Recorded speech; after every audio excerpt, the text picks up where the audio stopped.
Good afternoon. This is the Transportation Benefit District meeting. It is Tuesday, April 19th, 2022.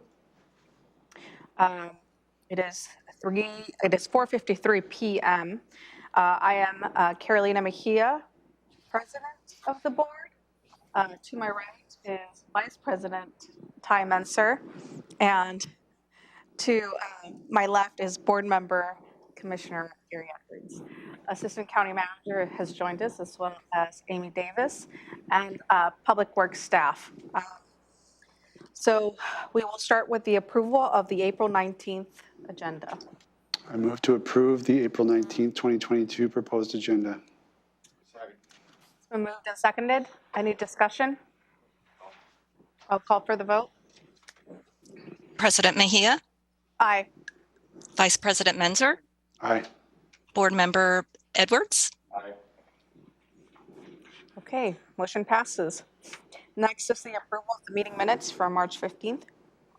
I move to approve meeting minutes from March 15th, 2022. It's been moved and seconded. Any discussion? I'll call for the vote. President Mejia, Aye. Vice President Menser, Aye. Board Member Edwards. Aye. Okay. Next, there will be an opportunity. Madam Chair. Yeah. Aye. Next is the opportunity for the public to address the board. There are some guidelines for public comments. The Transportation Benefit District Board welcomes comments from the public. However, there are some guidelines governing such comments to ensure they are appropriate and do not take advantage of the fact that most meetings are televised. Please introduce yourself, including the address you reside in the county, and please address the board, not the audience or staff. No comments that are lewd and offensive, inflammatory, hateful, defamatory, or discriminatory in nature. Please be respectful. Thank you so much for your cooperation. And with that, I have Mr. John Pettit. You have 4 minutes, sir. Once you get up here, no worries.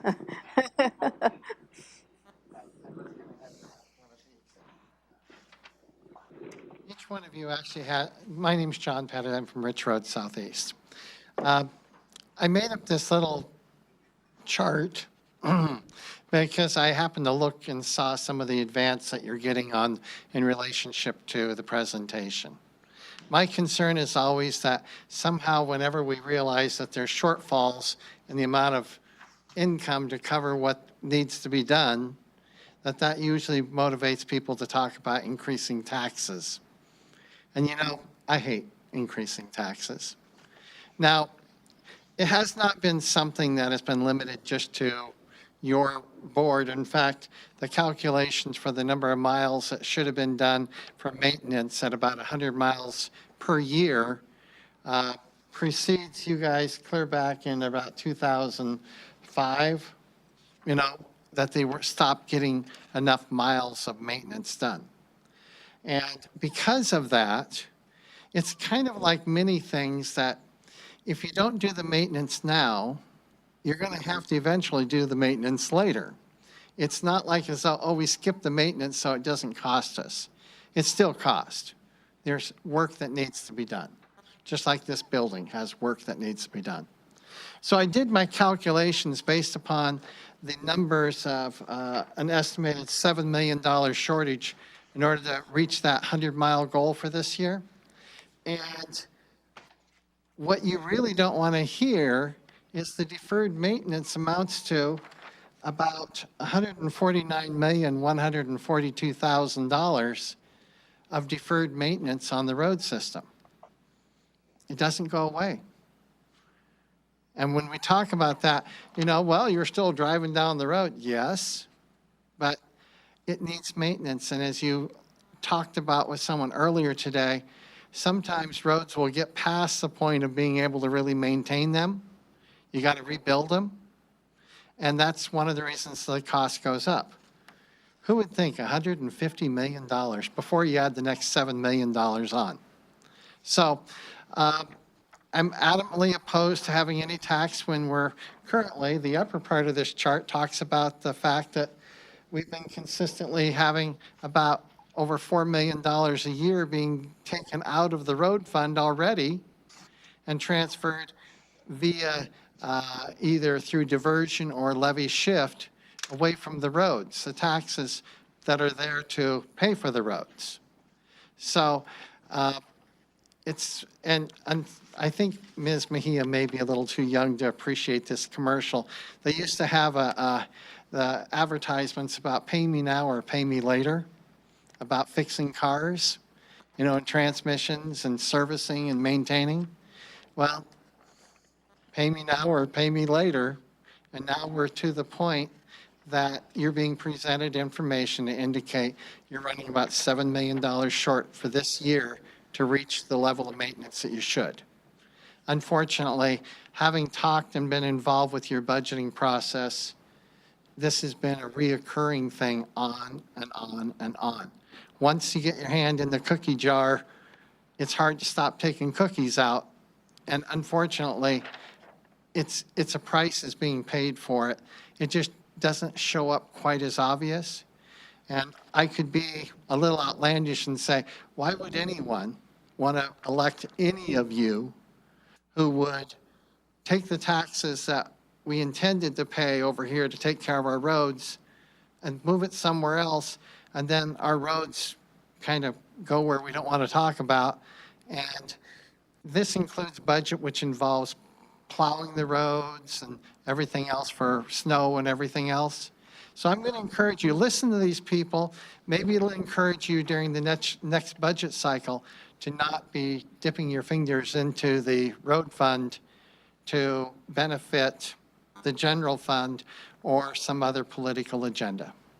And last note, you haven't ever had a project with the Transportation Benefit District? And it would seem appropriate that maybe you need to consider it's time to cut it off and just work with the Public Works. Thank you. Thank you. Okay. With that, we'll move on to department items. Is there anyone on Zoom? Okay.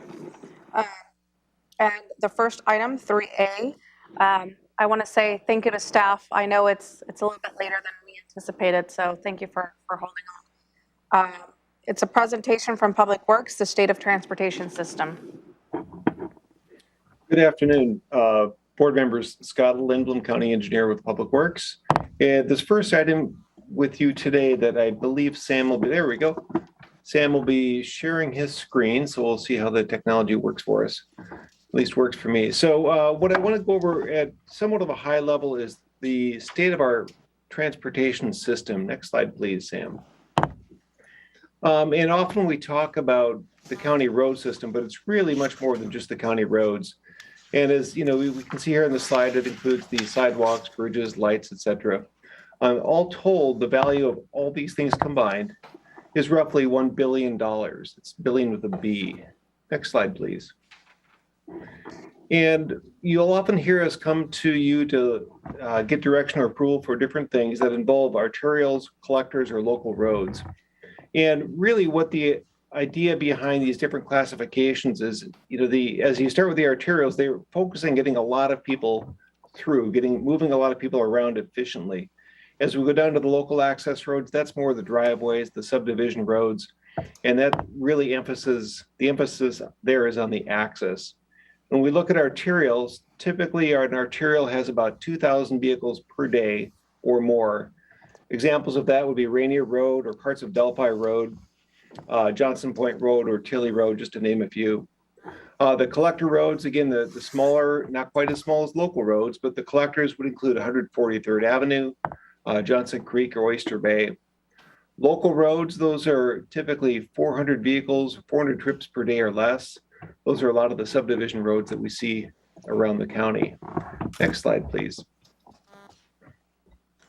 And so when we look at the road types, you can see most of our roads are the local roads. And that's an important consideration when we look at where a lot of our grant funds come from. A lot of our grant funds can only be used on arterials and collectors. That's the RAP program through the County Road Administration Board or the CAP program and many of the federal grants. That leaves the county road fund to support a majority of the county road system. Next slide, please. In addition to the arterials collectors, we also have some of those are some of the freight routes throughout the county. Right now, we have about 300 miles, actually over 300 miles of freight routes. Those are really critical to the commerce in our community. Right now, if you look at examples, the Grand Mound area, Martin Way, Yelm Highways are some classic examples of some of our freight routes in Thurston County. Next slide, please. When we look at the safety investments we've done just since 2016, we've invested over $7 million, nearly all of which was grant funding, to make critical safety upgrades on our roads. In addition to that, we've also completed some milestone projects that you're probably familiar with. The Mullen Road from city limits to Carpenter Road. And right now we're in the middle of the Yelm Meridian intersection project improvements. Both of those are significant projects that are addressing intersections that will make significant safety improvements to our road system. For example, the Yelm Meridian intersection that had lots of serious and fatal injury collisions. Although it was, I believe, at the 16th highest intersection crash rate per intersection, it also had a very high degree of severity of those crashes. The Mullen Carpenter intersection, while fewer fatal and serious collisions, that had a lot of low speed crashes. So we're kind of encompassing both types of crashes, the high severity and then the high frequency. Next slide, please. When we look at our road maintenance system, the maintenance side, in 2021, just go over a couple real highlights of this. We were able to resurface about 21 miles of our road system last year. Typically, we do about 1,200 miles of striping in our annual striping program, but you may recall we had some supply chain issues last year and we're not able to get much paint until quite late in the season.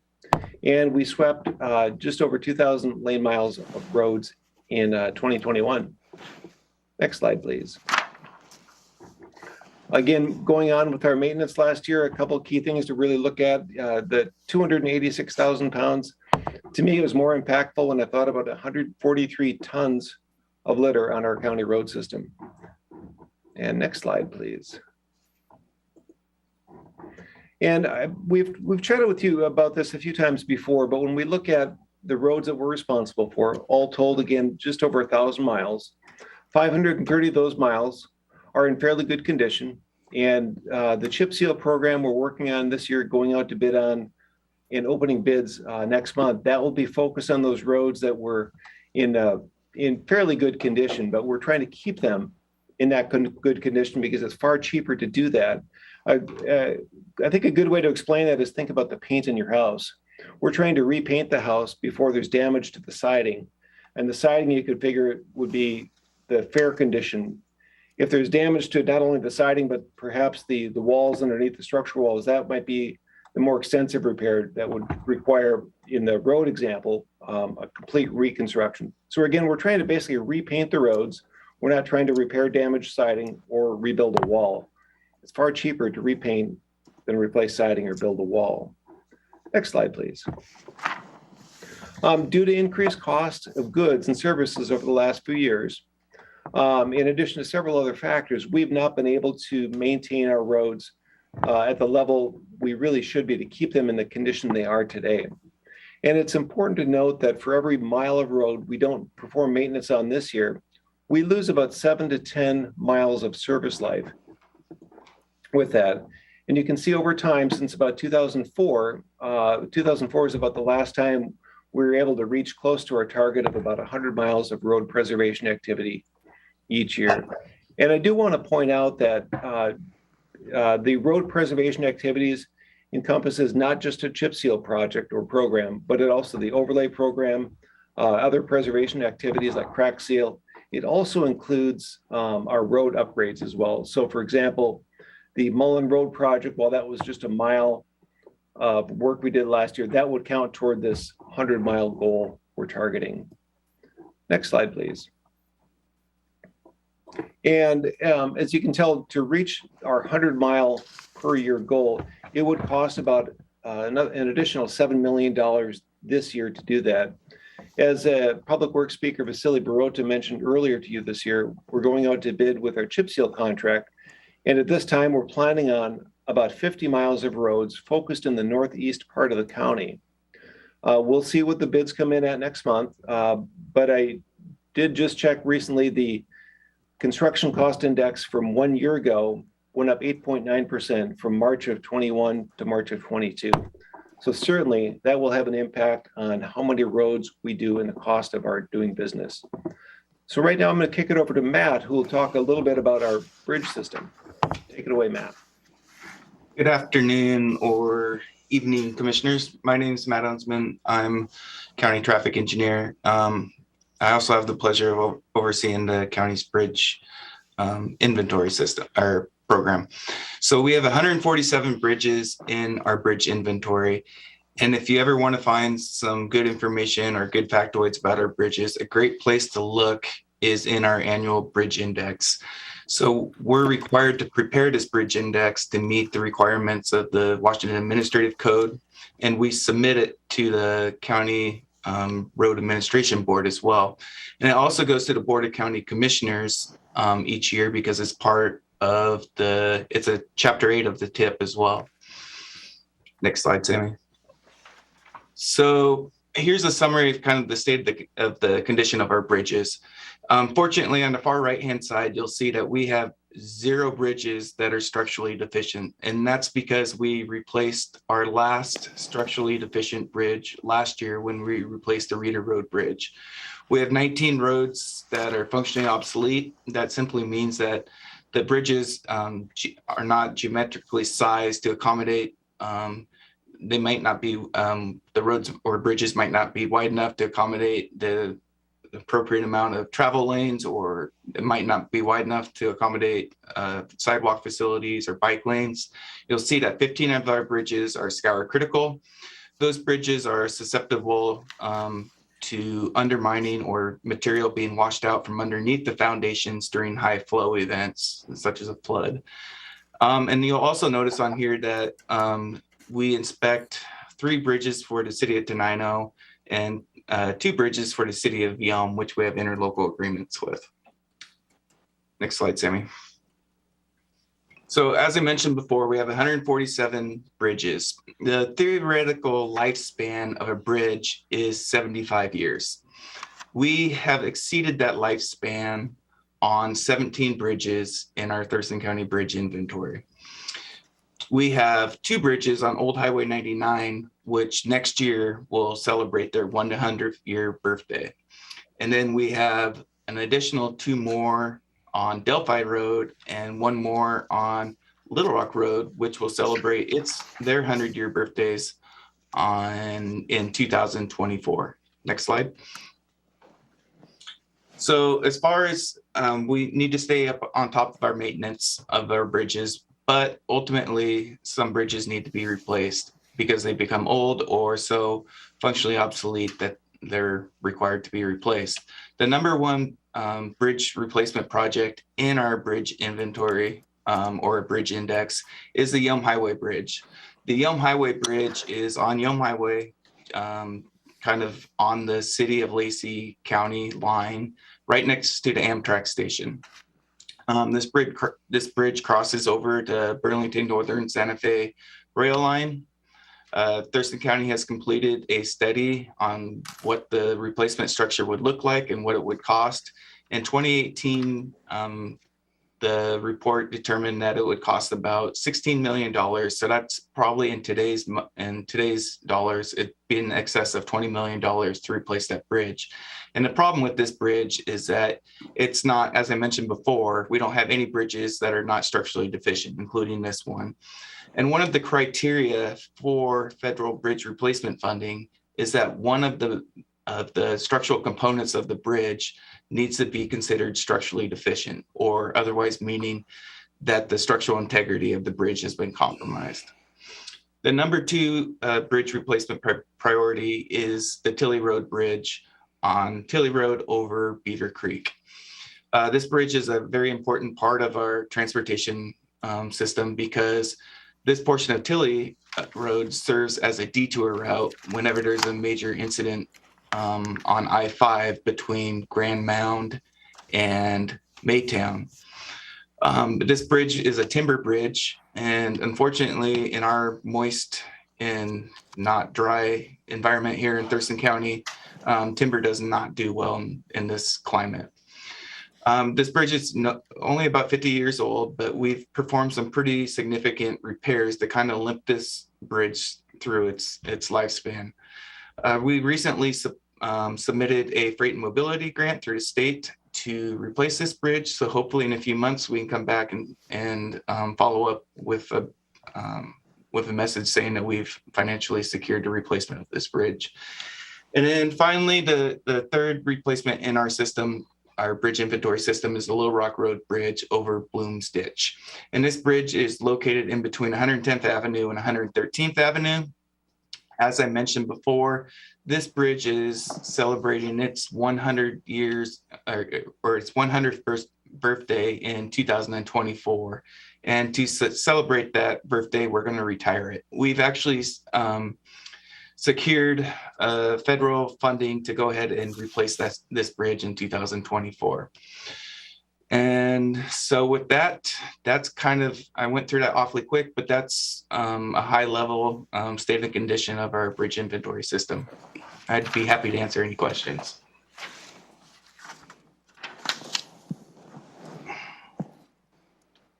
Thank you. Questions, just quick questions. Go ahead. But I don't know. If Yeah, sorry, I was turning on my microphone. And this maybe would go to Scott. Scott, where we did not do much work in 2019 or 2020, nor did we do much in 2021, although we did quite a bit less in 2020. What did we do with the money that we did not spend? Those are the years that we rolled that over into the following year. So to gain some efficiencies in how we manage those programs, prior to that, we would go out with a contract for chip seal and a contract for pavement overlay each year.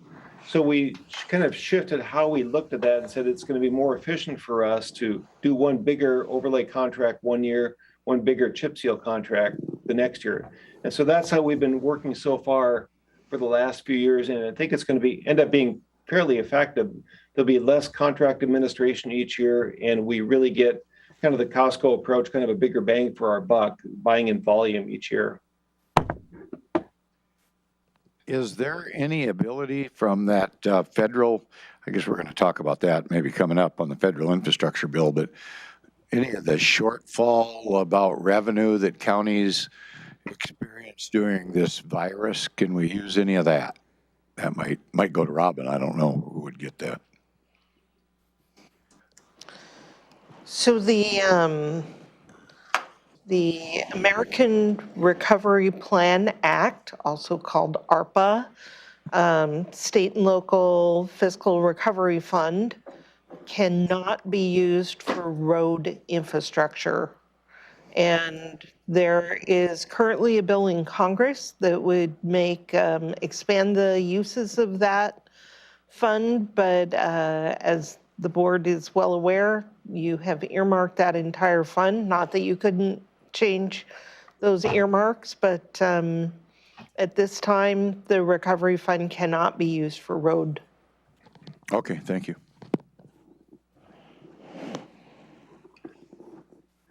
Commissioner Munster, questions? Scott, I don't think I completely understood your answer to Commissioner Edwards. Are you saying that we can do more overlay or chip seal because of what we couldn't do in 20 and 21, that we'll be able to do more in 22 and 23? I mean, is that? So yes, so our funding didn't necessarily change, but our approach to doing the projects did.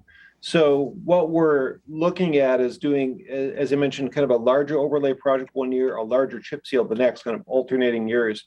By doing that, we can spend less time doing the plan preparation, contract administration, and it's allowed us to, I guess, rather than do two small contracts in any one year, we're doing one big one every other year for chip seal every other year for the overlays. That makes sense. Well, it does, but you could do that regardless of the pandemic. I mean, that could have just been something we did anyway. I guess the question Certainly. was, what are we doing with that extra money that didn't get expended in 20?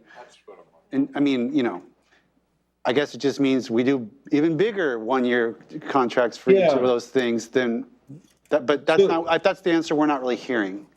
Yeah, so the money that we had targeted, we just rolled that over into the following year, still into the pavement management program. Okay. So like in 2022, we're going to do more than that 100 miles because we saved money from 2020 and 2021? You were breaking up there a little bit. Could you repeat that, please? So in 2020 and 2021, we did not much. So that means we're going to be able to do a lot more in 2022 then? Yeah, and I think that's certainly the goal, and that's where we're looking at about 50 miles this year. And 2021, you know, it's important to look at too, the miles don't necessarily reflect. I think in 2021, we did about 20 miles of overlay. And this year we're targeting about 50 miles of chip seal. So over time, I think we're going to be seeing that our expenditures will be back to where we were in, say, the 2019, looking at my graph here, about the 2019, 2018 level. And our annual per mile accomplishments should be, you know, hopefully be varying between the, say, 20 miles to 50 miles, depending on a lot of factors. We'll do fewer miles when we do overlays because it's, by its very nature, quite a bit more expensive. And then in the chip seal years, we'll be able to do higher number of miles because chip seal is about 1/6 the cost of the overlays. Well, both in 2020 and 2021,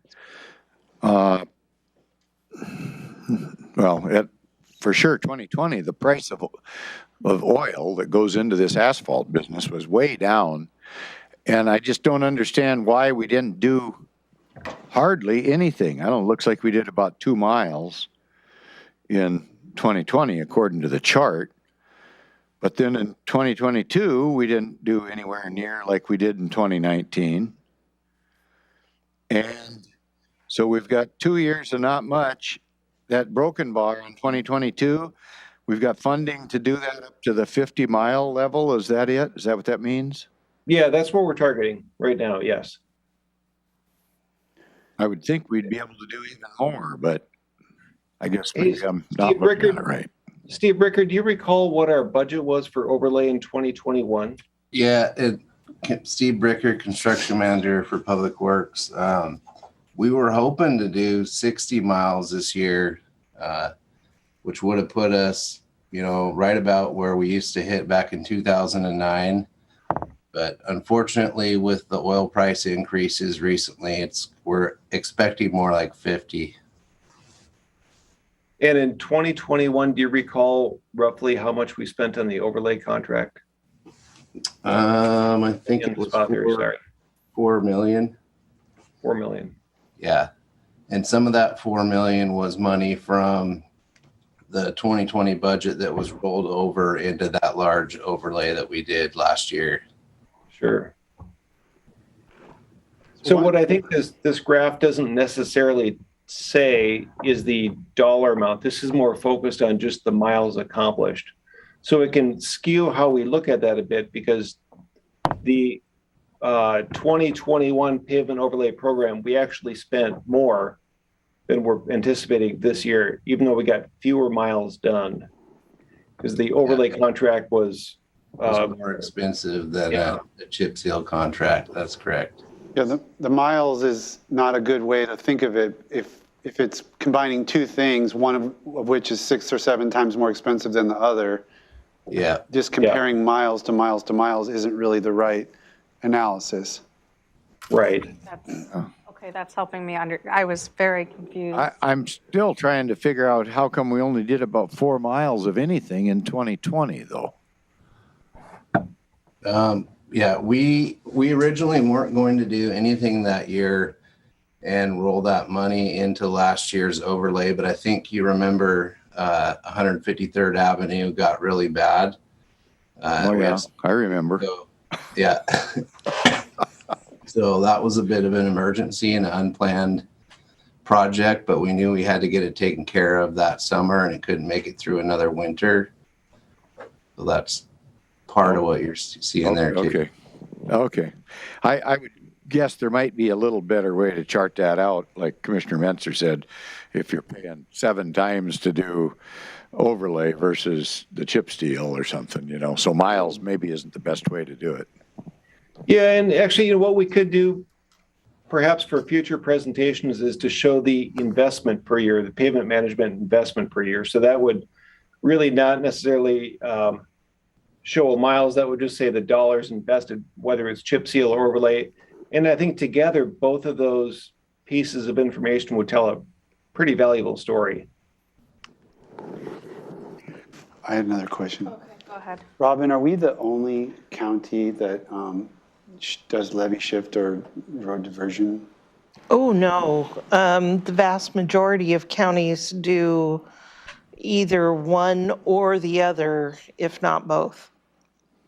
Okay. And in addition to that, many counties do direct funding of sheriff deputies to promote road safety. Which we don't.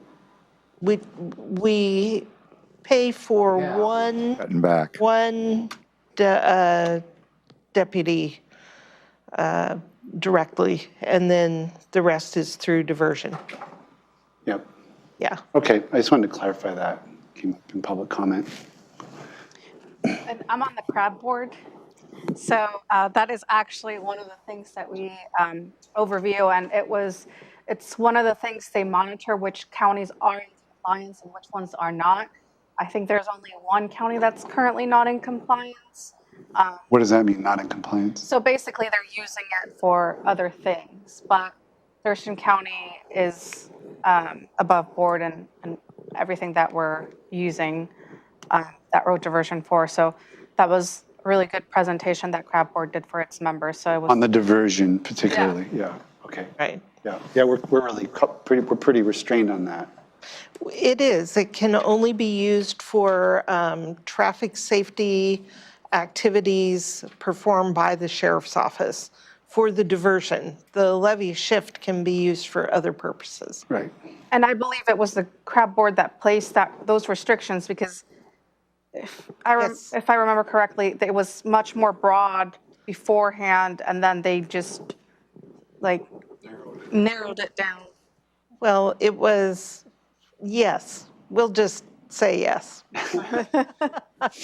Okay. The county does not necessarily agree that the purposes that diversion can be used for is so narrow, but since there was an alternate method, we are abiding by CRAB's direction, and we're also doing the levy shift. Okay, thank you. I have one question, and it's in regards to that 7 million gap, and it kind of ties in with our next presentation, but how does potential federal funding with the big infrastructure bill that passed, how would this, if at all, affect that $7 million gap that we're seeing? Well, that is a great segue into the next presentation, but I'll give you the teaser right now. Or if you'd like, I can just jump into this second item. No, let's go ahead. Yeah, Okay. Yeah. Wonderful. So the priority area that we are looking at for potential grant money, whether it's federal or state, is our pavement management preservation program. So we are looking to see what funding might be eligible. As I mentioned before, some funding can only be used on the arterials and collectors, but we are looking at any potential funding that we could be seeing. We have heard, as I mentioned, there will be federal funding coming, and we've heard that from a variety of sources. At this point, we still don't know exactly how much that will be. What we've heard is that it will be an expected increase of about 30%, rough numbers, on existing programs for the federal funding. And at the Transportation Policy Board meeting last week, there was discussion about using a regional approach to compete for some of the larger grants that are out there. The RAISE grant, as I mentioned there on the slide. Some of those RAISE type programs are really looking at the huge projects far beyond the scope of what we typically do. So on the order of $10 million or more. So there's discussion about that. We'll continue to look into that and update you when we learn more. So at this point, we're still in the wait and see mode. We are ready to act once we hear of specific funding offerings. We are keeping our ears tuned, and I know our traffic engineer is very dialed into the TAC group with the other local cities and agencies. So we are ready to move as soon as we hear of funding. And we will certainly let you know when there's funding that might becoming available for us or to us. And if any other questions on the federal piece, because I'd like to touch briefly on the state transportation package, as well as a very brief legislative update. I do recognize it's 5:30, and I can go through it fairly quickly if you'd like. So with that, you're probably aware the Move Ahead Washington transportation funding package did pass. All told, that will include about $17 billion over a 16-year period. It does include money for preservation and maintenance on transit and on active transportation modes for bicycles and pedestrians. It also includes just over $2 billion for the state's fish passage obligations. Overall, counties ended up in a better position than we thought we'd be in, but still the package was quite light on local transportation dollars. Initially, we thought there was nothing in the package for statewide local preservation and maintenance. But in the end, CRAB did receive $80 million in additional appropriations over the next 16 years, which would come out to be about $10 million per biennium. That money is directed into the CAP program, the County Arterial Preservation Program, and it's for preservation purposes only. So we should see a benefit on that right away. What that means for Thurston County, if we look at our CAPA funding, right now in 2022, we're programmed to get about roughly just over $500,000. This may increase by about $270,000. While this is wonderful, it's $270,000 is not quite a mile of pavement overlays. In addition to the $80 million for the CRAB, the TIB, Transportation Improvement Board, also included $80 million for that in the final transportation package. The initial House proposal that came through, it was very unfavorable in the state local split of federal money that might come down. Late in the game, there was a very positive development for counties, in that the final budget directs the Joint Transportation Committee to create a work group on how to split up that state local money. What's good for us on that is counties and tables will be at the table, and we'll have a part in figuring out how to slice up that pie. But as I mentioned, we just don't know how big that pie will be right now.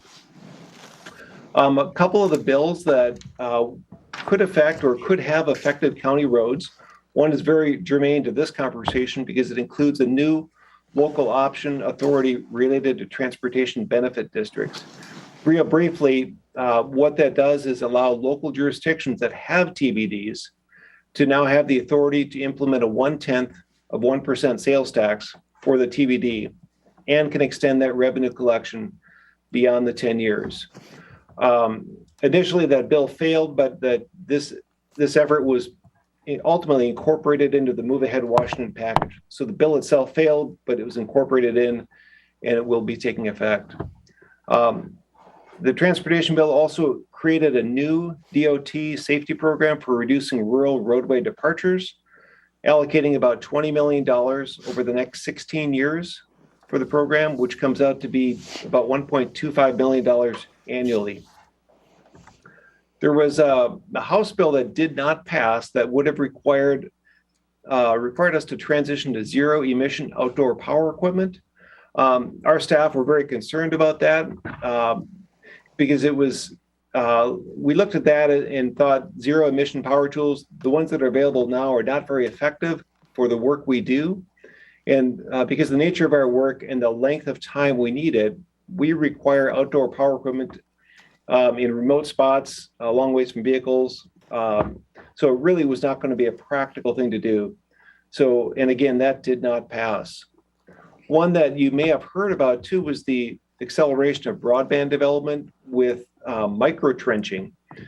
This bill did not pass either, and it was concerning for us because it would have included micro trenching to install fiber optic lines throughout the county or throughout the state.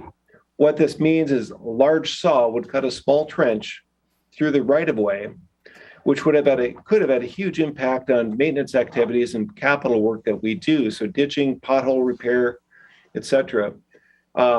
Because that trench would install a very shallow utility of about 18 inches, there's a lot of concern that our regular work could damage that and then really shift the burden of the repair to the county or delay county work as we await fiber optic companies to repair that. So that could have led to some very time-consuming discussions about liability. Again, that did not pass. We do recognize that that's very important. So the operating budget did include a proviso to make a joint legislative task force on how to expand broadband development. Again, counties and cities will be at the table for this because we do recognize it's very important. So we're hoping that there's a better way to expand broadband service. And with that, I do recognize the time and out of consideration for that, I will leave it at that. And if there are any questions, I would be happy to answer any. Questions, commissioners? No questions, thank you. No questions? No questions. Okay, with that, thank you, staff. We are adjourned. Thank you.